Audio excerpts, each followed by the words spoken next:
Kat and I were in the Amazon in '76 taking ayahuasca. We got in with this certain group of people in Peru that took it every week.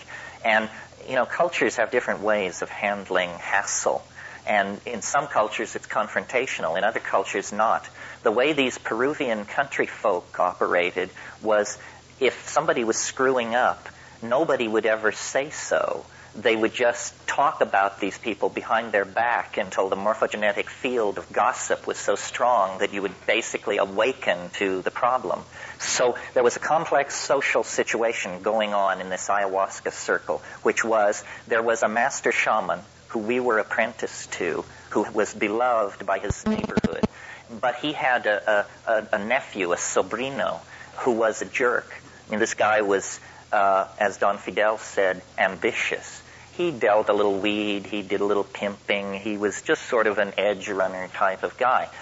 And every Saturday night we would all get together and take ayahuasca, about 30 of us. Older shamans, our guy, people from the neighborhood, and this sobrino, Don Jose.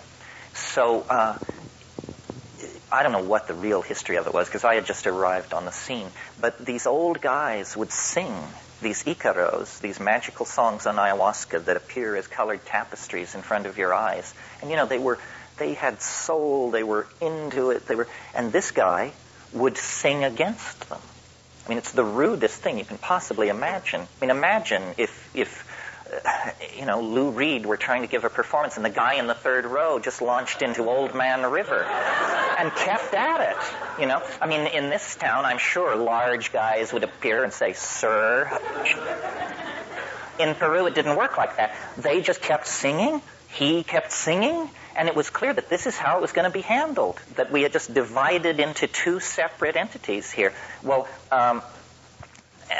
my wife was sitting next to me, and he was sitting across the room from us, the sobrino, and I had been watching him for a long time, and I was loaded to the gills, and I could see he would get up on his haunches, and he looked like a monkey.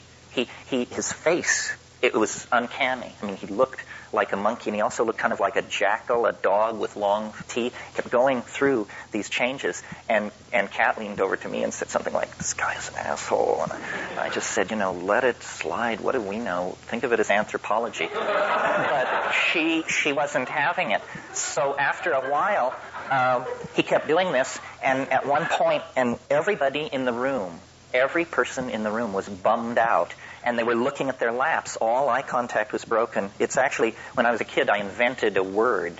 The word is fardao, and it means the embarrassment you feel when someone else fucks up, and you happen to just be there, but somehow the aura of it is so strong.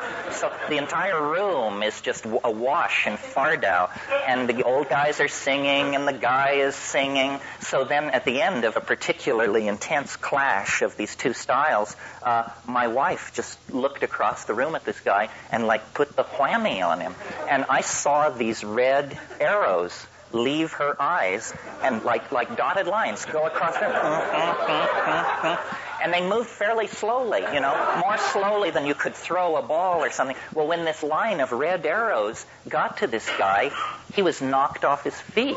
He fell backwards with his legs in the air, and there was a big noise. And all the singing stopped, and everybody in the room looked up. And these three old shaman who were sitting behind Don Fidel, who I, to that point, had not heard speak any language but Quechua, one turned to the other, and he says in Spanish, "Oh, the gringa sends the zabura."